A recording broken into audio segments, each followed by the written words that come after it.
Cara menanam tanaman cabai rawit dari biji sampai panen di dalam polybag dengan metode organik. Persiapan sebelum tanam.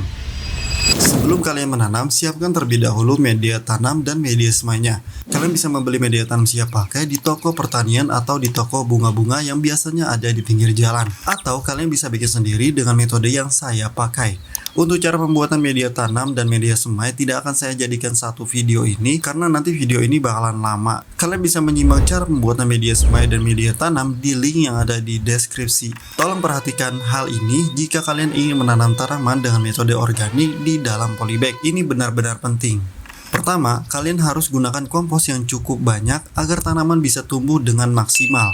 Karena tanaman yang ada di dalam pot atau polybag tidak bisa menyerap nutrisi kecuali yang ada di dalam polybag. Sehingga kita perlu memberikan bekal alias kompos sebagai sumber nutrisi bagi tanaman kita. Kalau sampai kurang kompos, maka siap-siap tanaman kalian bakalan kerdil dan pertumbuhannya jelek. Yang kedua, perhatikan ukuran polybag yang kalian pakai. Untuk tanaman hortikultura seperti tomat, cabai, terong, dan lain sebagainya, membutuhkan ukuran polybag minimal 40 x 40 cm. Lebih besar dari itu maka lebih baik, kecuali kalian menanam cabai rawit yang kecil. Contohnya cabai rawit hijau yang kecil seperti geni, bara, pelita, dan lain sebagainya. Seperti saya di sini menanam cabai rawit Dewata 43. Ini adalah varietas cabai rawit yang bisa hidup dengan baik di polybag ukuran minimal 30 x 30 cm. Dan saat ini saya ingin menanam di polybag ukuran 30 x 30 cm.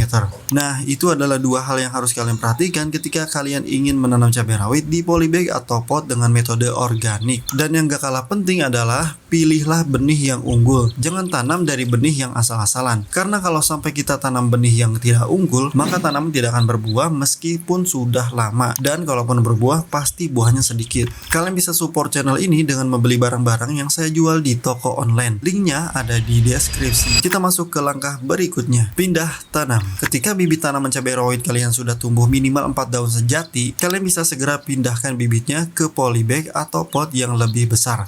Di sini saya menggunakan polybag ukuran 30 x 30 cm. Jika kalian ingin menggunakan polybag yang lebih besar, maka itu lebih baik dan nanti hasilnya juga lebih banyak. Ada beberapa poin yang penting yang harus kalian ingat kalau perlu dicatat.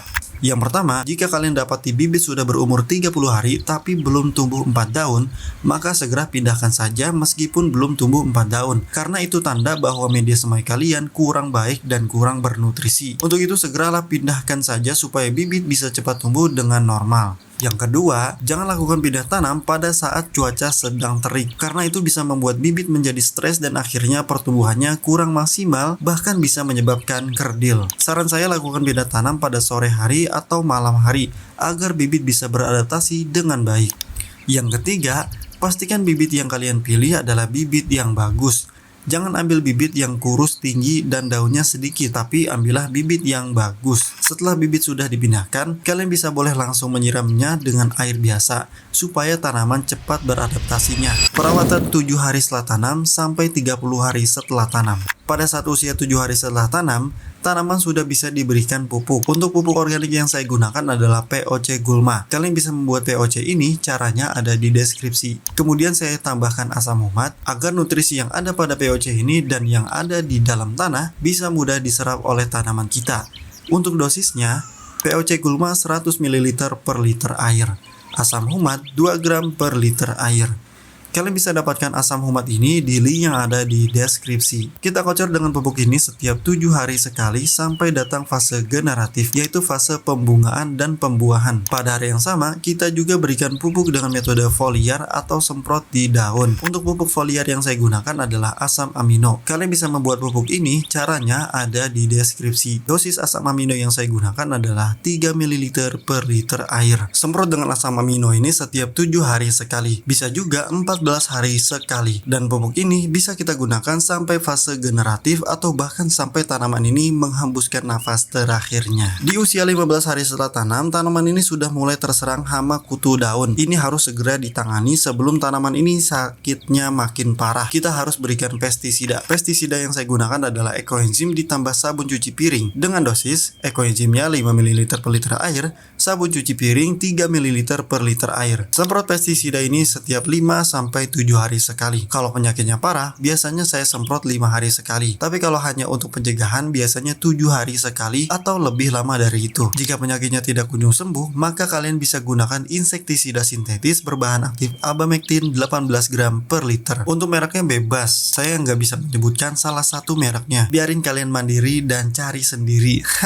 Di usia 20 hari setelah tanam, tanaman ini sudah mulai ribun sekali. Banyak tunas airnya dan daunnya juga banyak. Di sini saya lakukan pruning atau pemangkasan daun dan tunas air. Tujuannya agar nutrisi bisa tersalurkan ke batang utama. Karena sebentar lagi tanaman ini masuk fase generatif. Selain itu, pruning juga bisa mengurangi intensitas serangan hama dan patogen. Karena ketika daunnya tidak terlalu banyak, maka secara otomatis hama bakalan berkurang. Karena ketika daunnya sudah tidak terlalu banyak, maka secara otomatis hama bakalan berkurang karena jumlah daunnya berkurang. Selain itu, daun tua bagian bawah tidak terkena cipratan air yang bisa menyebabkan patogen berkembang biak pada daun tua. Alhamdulillah. Sudah masuk 30 hari setelah tanam. Tanaman ini sudah masuk fase generatif. Sekarang kita harus berikan pupuk khusus untuk fase generatif. Pupuk yang saya gunakan adalah KCL ala BSM dengan dosis 16 ml per liter air. Aplikasikan pupuk ini dengan cara foliar atau semprot di daun. Agar hasilnya maksimal, semprot pada saat matahari pagi menyinari daun tanaman ini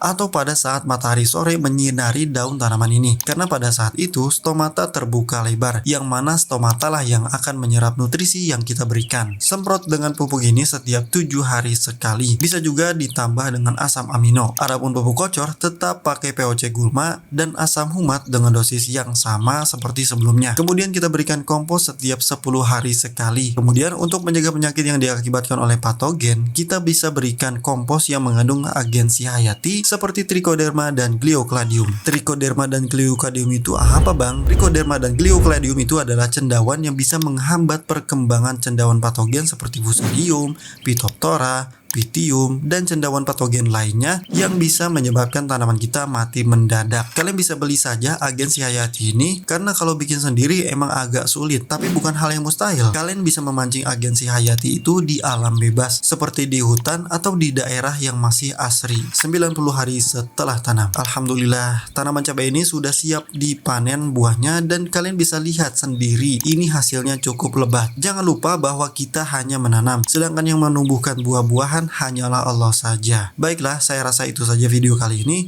Kurang lebihnya mohon maaf. Selamat menanam, selamat mencoba. Barakallahu fikum.